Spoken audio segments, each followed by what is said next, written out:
For 3,000 years, the galaxy lived under one belief. Humanity was gone forever. Every school taught it.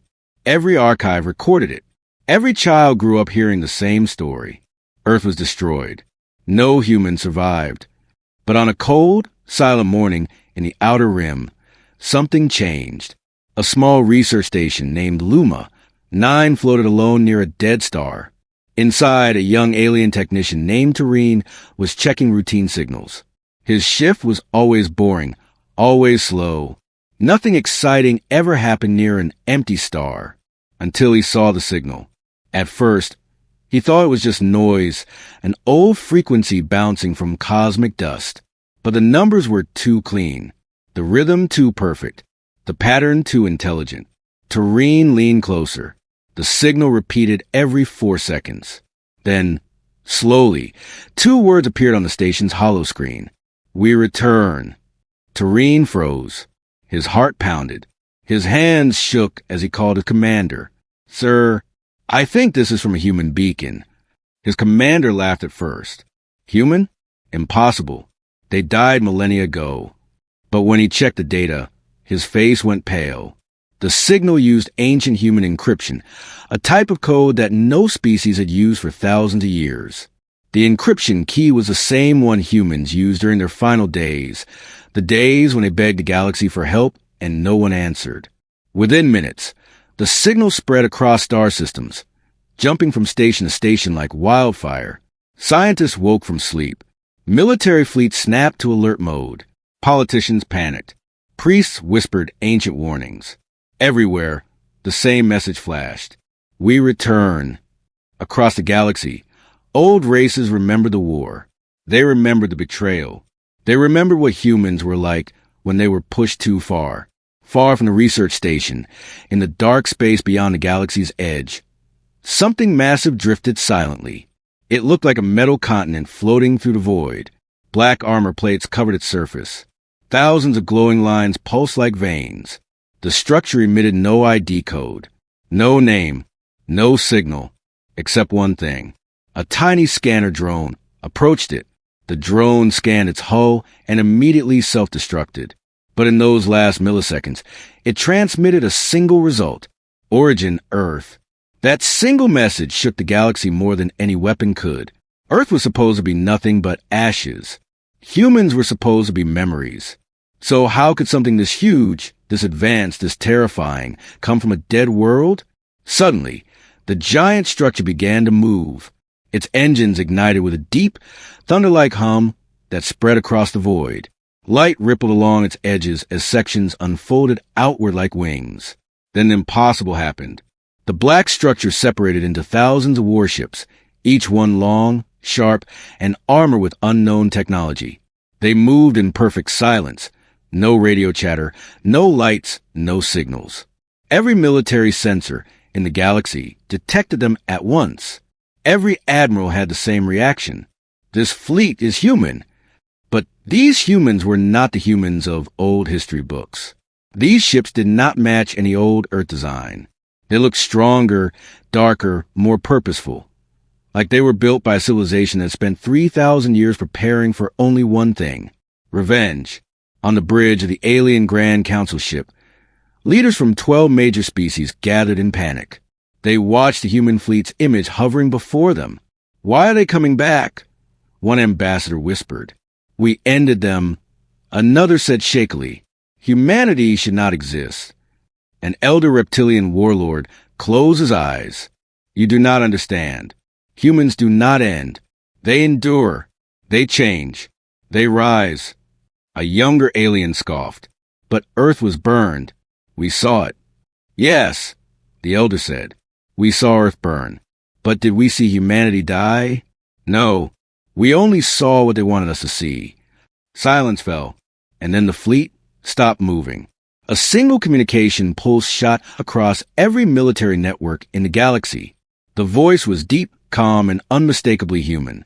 Phase 1, Revenge Protocol activated. Those 6 words hit the galaxy like a meteor. Children cried. Soldiers trembled. Commanders demanded explanations that scientists didn't have. Every species that had taken part in Earth's destruction felt old guilt rising back like a shadow they thought was buried forever. Tareen, the technician who first discovered the signal, watched the human fleet on his screen.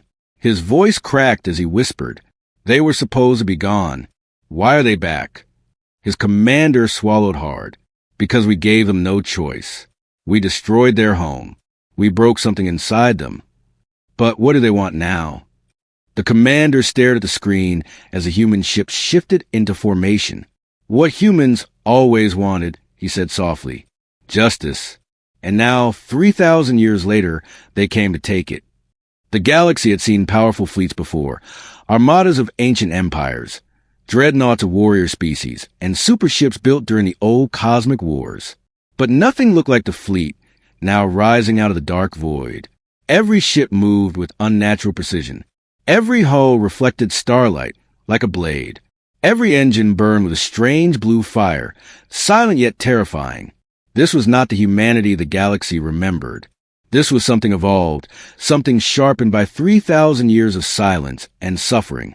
On the flagship eclipse of Earth, Commander Ryland stood before a screen showing the entire galaxy map. His eyes were calm, but his voice carried the weight of history. "Our ancestors were betrayed," he said. "Earth was burned. Billions died. But we survived in the shadows. And now, the day we waited for has arrived." Around him stood enhanced human soldiers, taller, stronger, with faint glowing lines on their skin. These were not normal humans. They were the result of Project Exodus, the last human attempt to save their species before Earth fell. For thousands of years, they lived far beyond the known galaxy, rebuilding themselves, shaping new technology, and preparing for one thing: return. At the same time, in the Galactic High Council Hall, chaos ruled. "We cannot defeat that fleet," shouted one ambassador. "We need to contact them," yelled another. "Humans do not talk," a third whispered. "Not after what we did." Admiral Korvek, leader of the Council's combined navy, slammed his claws on the table. "Silence. We must understand what they want." But the answer came sooner than expected. A bright red alert flashed on their screens. "Incoming human transmission." Every leader in the hall trembled. The last time humans sent a galaxy-wide message was the day Earth fell, and no one forgot those screams. The message opened with a calm, deep voice. "To the Galactic Council, we are the descendants of Earth. Your crimes were never forgotten." Gasps filled the room. "This is not a request. This is not a warning. This is Phase 2.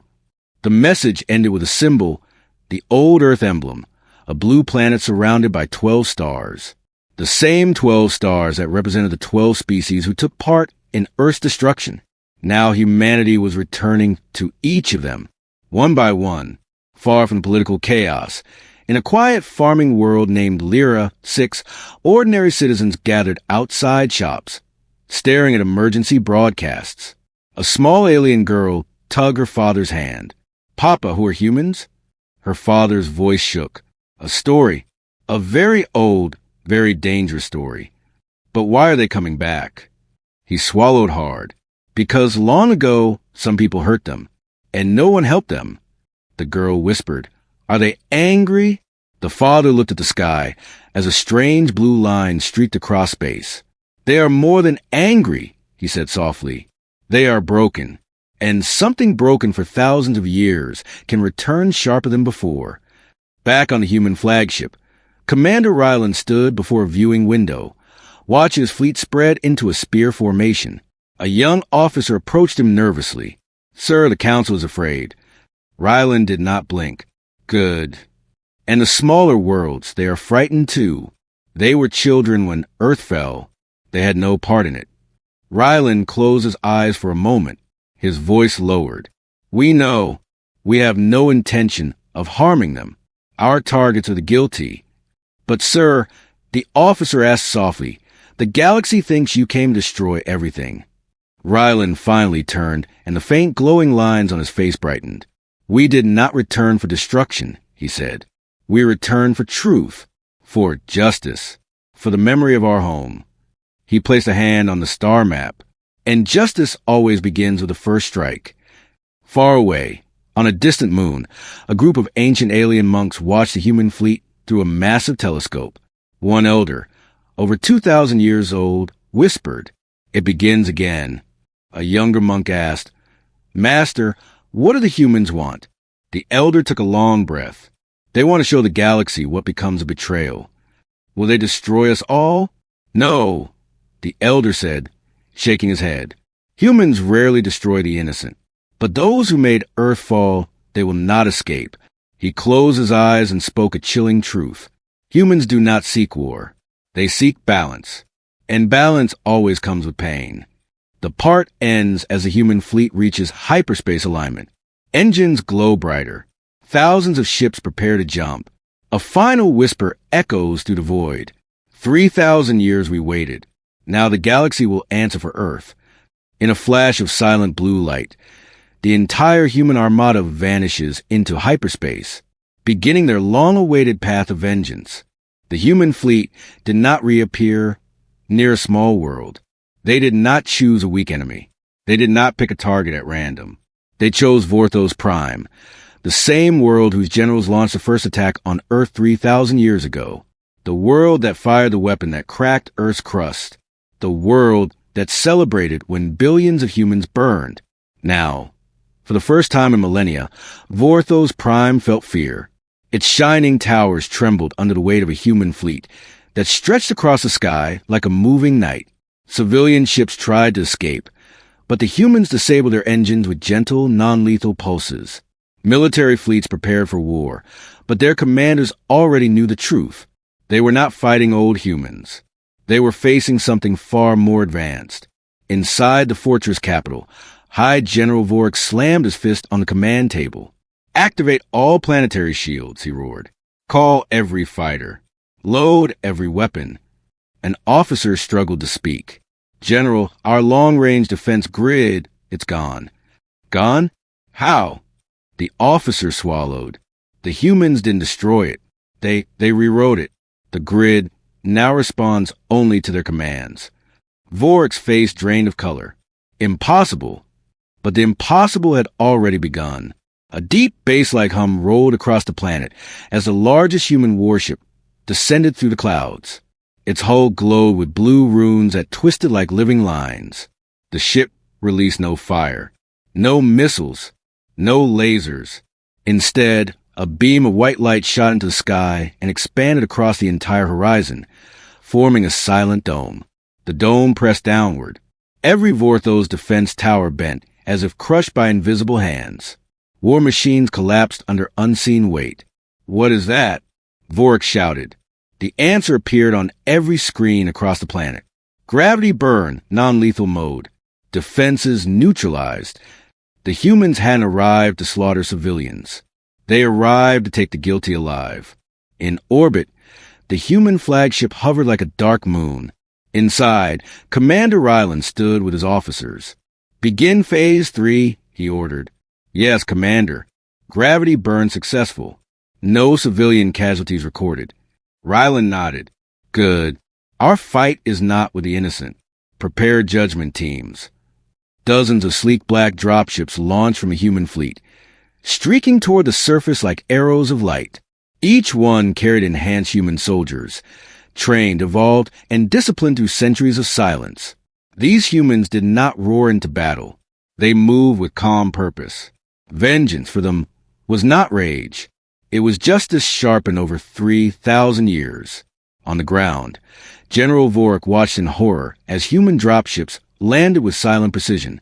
The doors slid open, revealing tall, armored figures. Their eyes glowed faint blue in their helmets. One human stepped forward, unarmed, unshaken, unafraid. Vorik aimed his weapon at him. The human did not even blink. "Do you know who I am?" Vorik snarled. The human spoke calmly. "You are Vorik, son of the man who ordered the fire on Earth. Your bloodline carries the guilt of a broken planet." Vorik spat. "Humans were weak. We did what had to be done." The human officer tilted his head slightly. "Weak? We survived your fire. And now we return to show what survival becomes." With a single gesture, he activated a device. Vorik's weapon disassembled in his hands, falling apart like grains of sand. The Vorthos guards panicked and opened fire, but their energy blasts curved away, redirected into the ground by invisible fields. The humans never raised a single gun. Instead, they moved forward, hands glowing with soft blue energy, disabling every soldier with non-lethal pulses. "Why aren't you killing us?" a Vorthos captain screamed.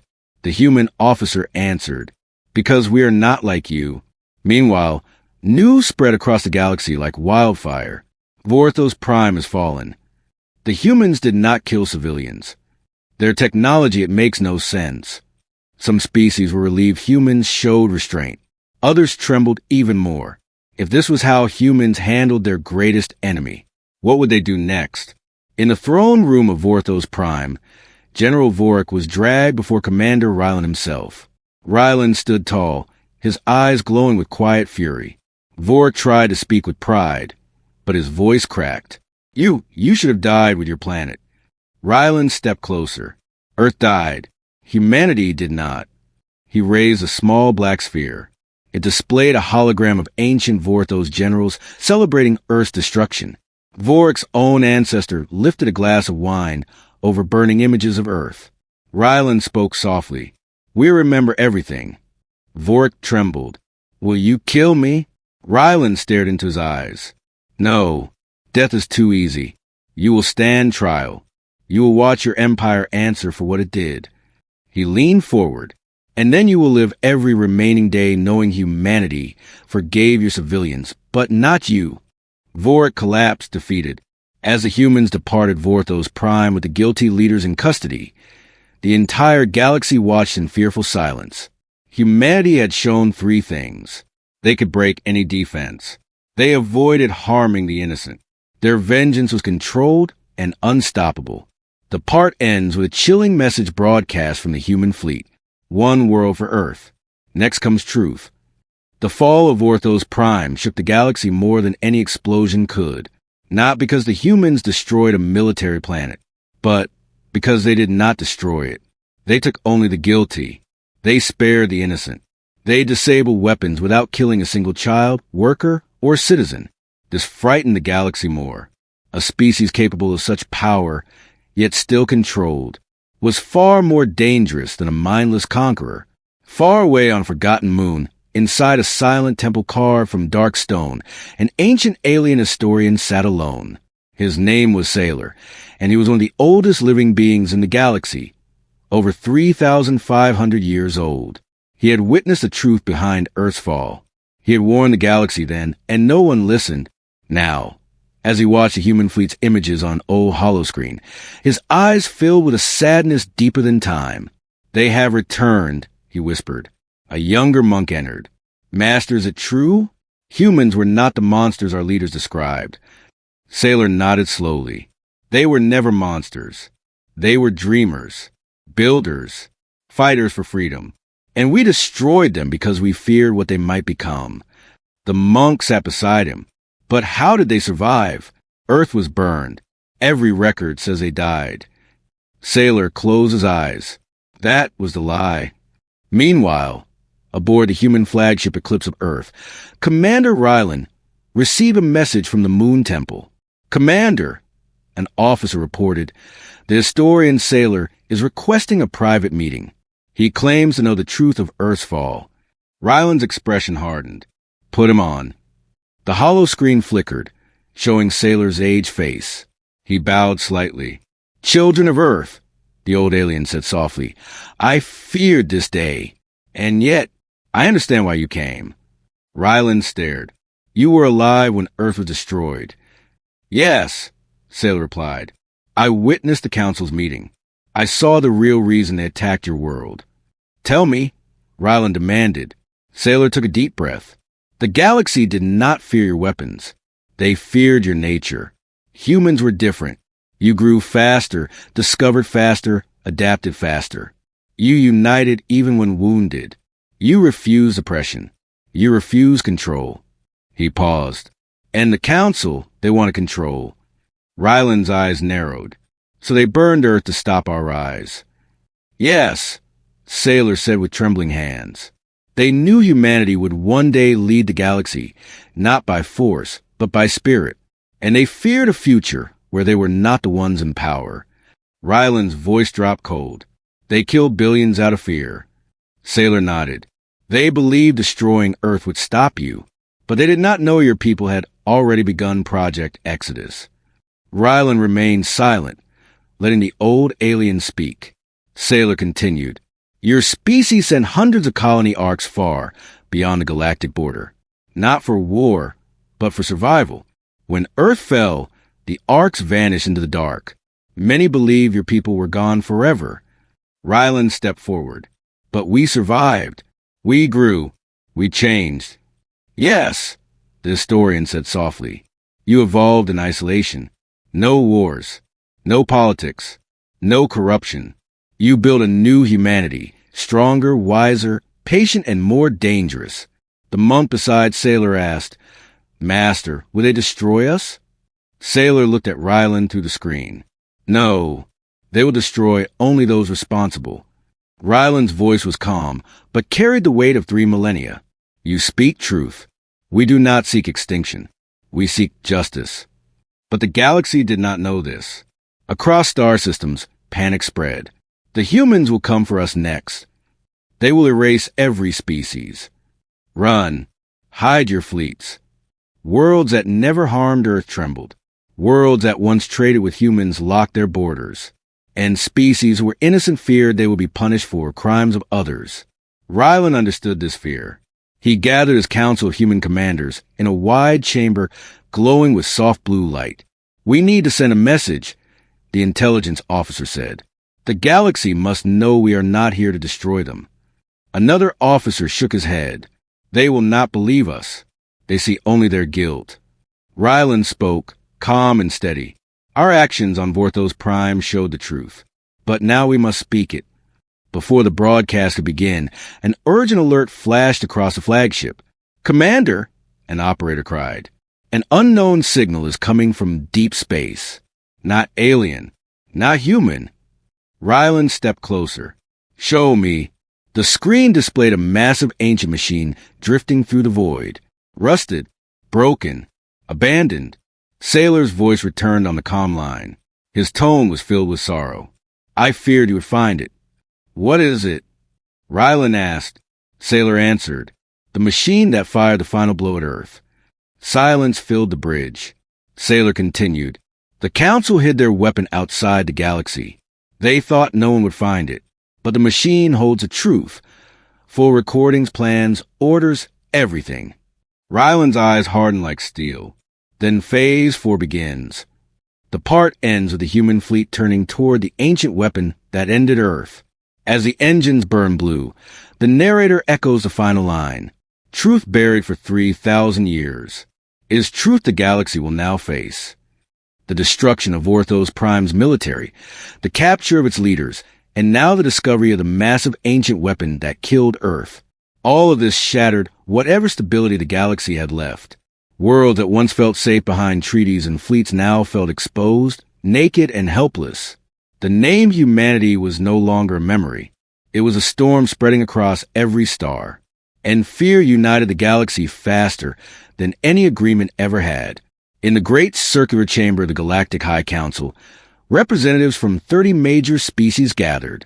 The hall was filled with nervous whispers, shaking hands, and frightened glances at live screens showing the human fleet closing in on the ancient weapon. Admiral Korvac slammed his fist on the table. We must form a united alliance, he roared. If we do not stand together, the humans will divide us and crush us one by one.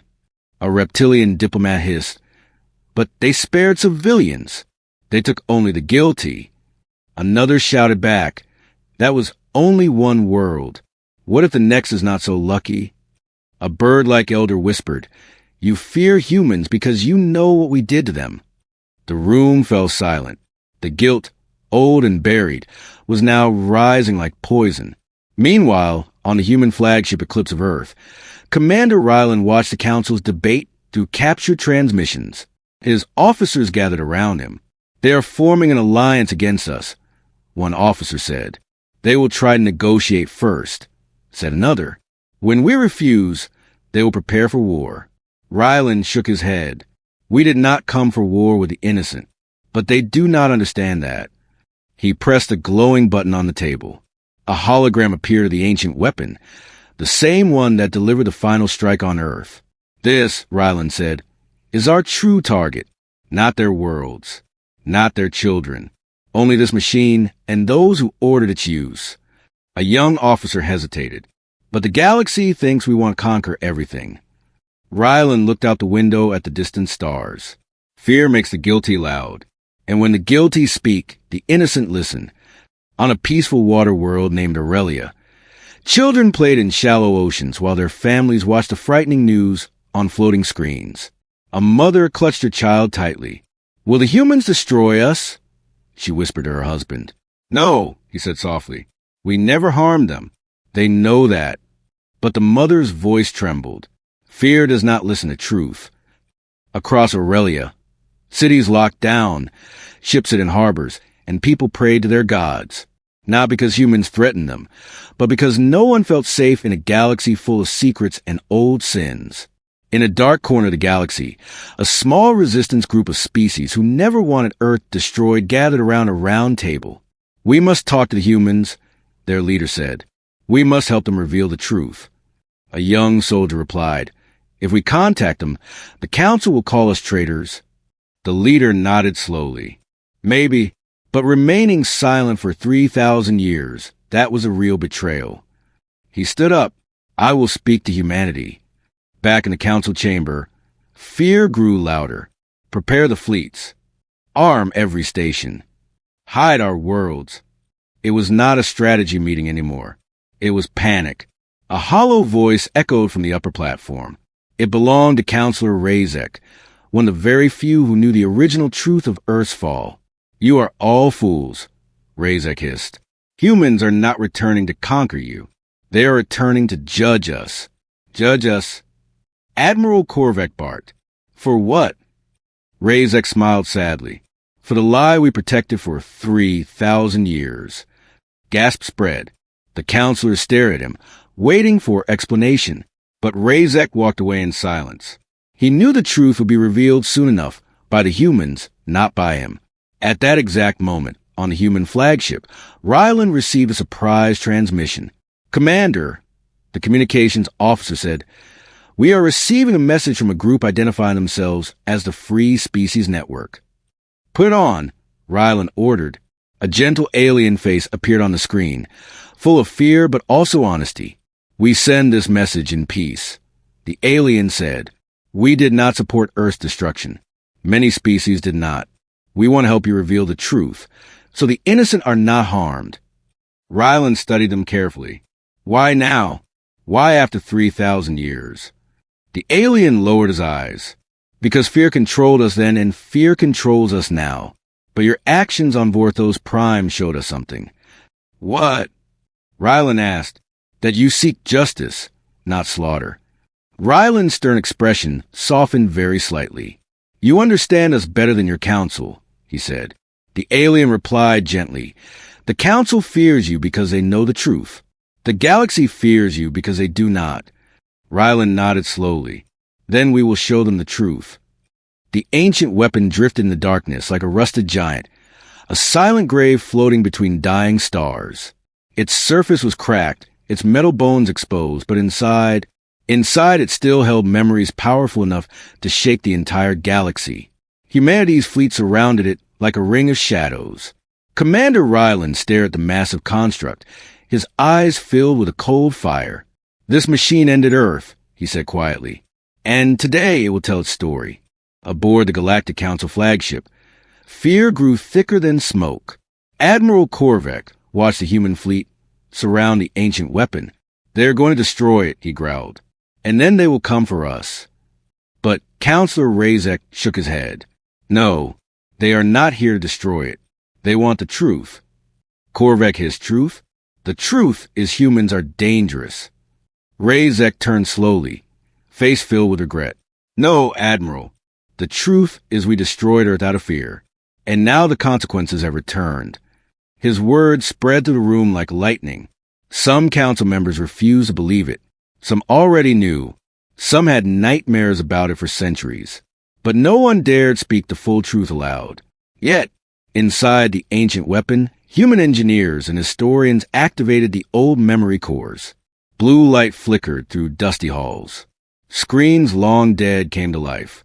And then the recordings began. The first hologram showed a council meeting from 3,000 years ago. Aliens of 12 species sat around a table, their faces hard. The recording voice said, "Earth's growth is too fast. Humanity challenges our control." Another voice, "If they become a leading power, we lose our rule." Then came the darkest line. "We must destroy Earth before they unite the galaxy." Commander Ryland clenched his fists, but he did not interrupt. The next recording showed the weapon charging, the sky over Earth burning, billions screaming, a planet turning black. A young officer watching the hologram covered his mouth, tears in his eyes. "My mother died there," he whispered. Ryland placed a hand on his shoulder. "So did mine." The final recording was the one no one expected. It showed not 12 council members, but 13. A hidden figure stood at the back of the room, cloaked, never recorded in any official archives. The voice was calm, cold, calculating. "Destroy Earth, then blame the Vorthos. Let the galaxy believe it was their war. We will remain invisible." The engineers froze. "Who is that?" one of them asked. Ryland stared at the figure, jaw tight. No species matches that silhouette. The historian from Project Exodus approached the hologram. "Commander, the 13th one. He is not Vorthos, not Council, not any known race." "Then what is he?" another officer asked.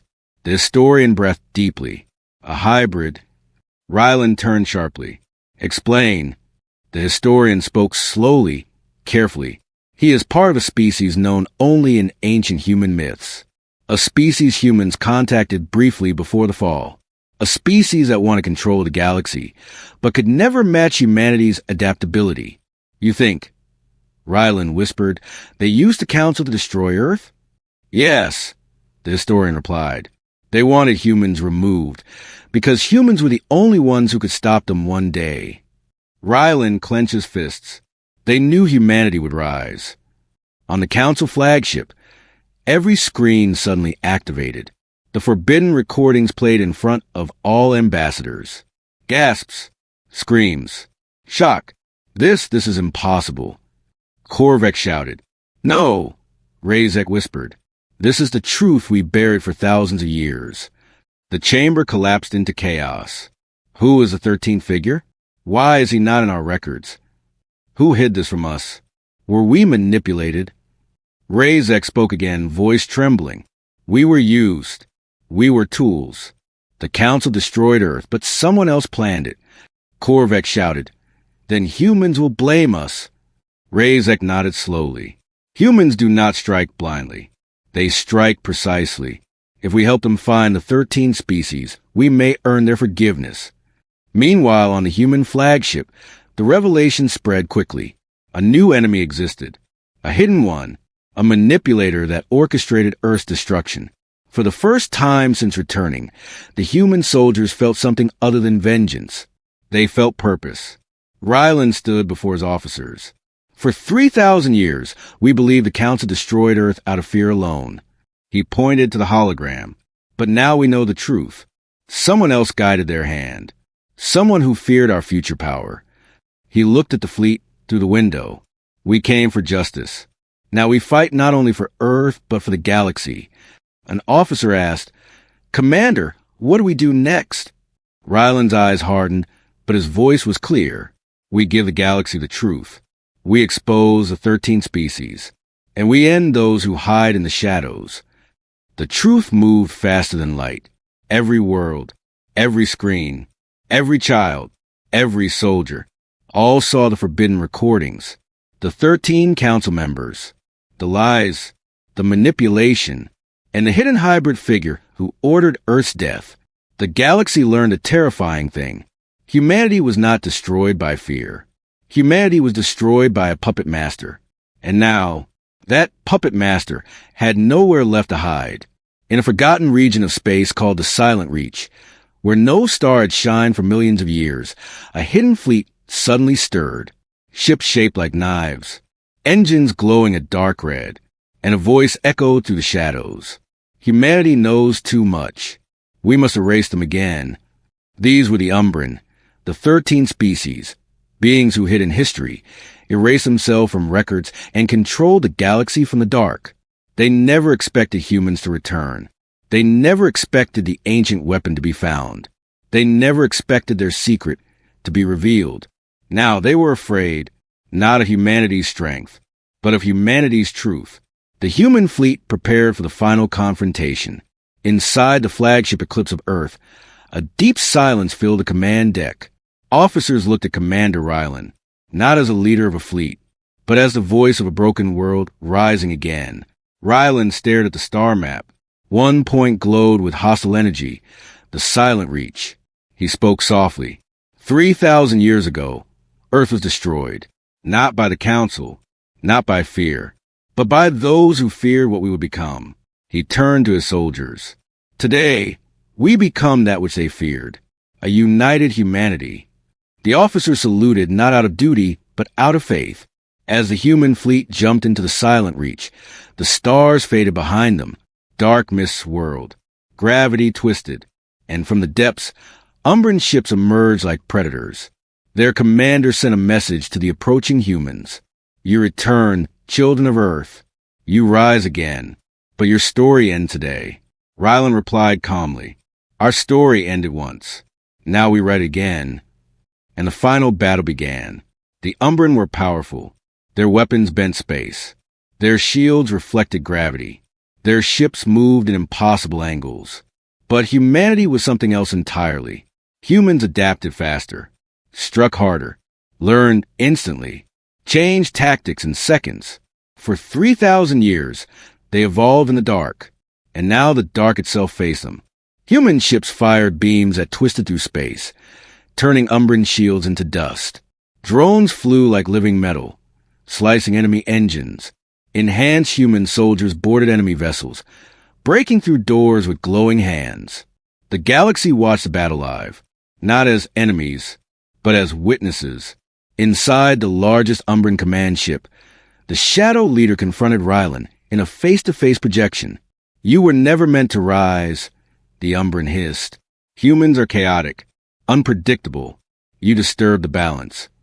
Rylan's expression did not change. Balance, he echoed. You threw a world into fire for balance? You grow too fast, the Umbran snapped. You unite too easily. Your spirit threatens our order. Rylan stepped forward. We do not threaten the galaxy. We threaten those who rule it with fear. The Umbran snarled. You cannot kill all of us. We are everywhere. Rylan pressed a device on his arm. That is why we came prepared. The human fleet unleashed a final pulse. The Echelon Wave, a technology humanity developed in exile to break mental manipulation fields. The pulse swept across the Silent Reach like a soft wind. Umbran ships flickered, their cloaks dissolved. Their minds broke free from a controlling hive. They were not a mighty race. They were slaves to their own leader. The Umbran soldiers collapsed, freed for the first time in thousands of years. The leader screamed in rage. Rylan said only, humanity does not destroy the innocent. We destroy the corrupt. And with a single strike, the human flagship fired, ending the last ruler of the hidden empire. The Umbran fleet surrendered without another shot. The galaxy exhaled. After the battle, every world waited for the human fleet to claim the galaxy, but they didn't. Instead, a peaceful message spread across every star system. A human voice spoke. We did not return for power. We returned for truth. Images of the destroyed Umbran were shown. Recordings of their manipulation. Evidence of their lies. Then came the words that changed the galaxy forever. Humanity forgives those who were deceived. We will rebuild with you. Not as conquerors, but as guardians. The Council stepped down in shame. A new interstellar alliance formed, led by all species, not one, and humanity took a seat among them, not above them. On a small station overlooking the quiet stars, a young alien child approached a human soldier. Why did you come back? She asked softly. The soldier knelt beside her. For justice, he said. For peace. He looked toward the stars where Earth once shined. And for the home we lost. The child held his hand. Will you stay? He nodded. We will stay. We will help. We will build a galaxy where no world burns again. She smiled. And in that smile, humanity saw something they had not seen in 3,000 years. Hope. The story ends with the narrator's voice. Earth fell in fire. Humanity rose from ashes. And in the darkness of time, they became the light the galaxy needed. The Yendi, humanity returned not for revenge, but for a new dawn,